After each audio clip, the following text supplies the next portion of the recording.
ए सर कहाँ से आ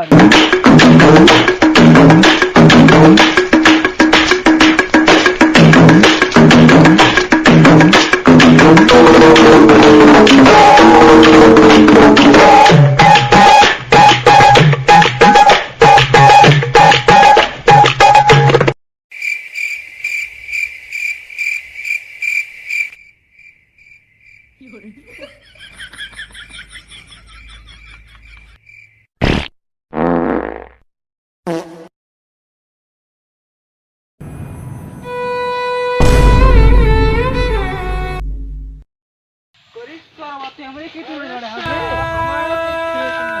है ये हमर झाड़ तोहर खेत है।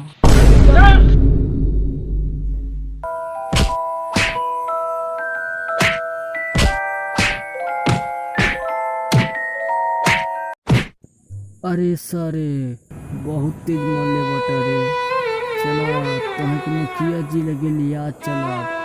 अरे इतना बहरानी से मला पूरा देहिया पिराता चला बहुत। मुखिया जी का भाई इस हो तरह हमें खेते में हगले बा। करे सरवा दूसरा के खेत में हागल सरासर गुनाह बा। अरे सर तो क्या हागे के बता हमारा खेत में हाग। हमारा कॉमेडी वीडियो अच्छा अगर थोड़ा भी लगा हो तो चैनल को सब्सक्राइब करो, वीडियो को लाइक करो और साथ ही साथ कमेंट कर देना, शेयर भी कर देना। ऐसे वीडियो देखता रहूँगा, प्लीज़ सपोर्ट करो।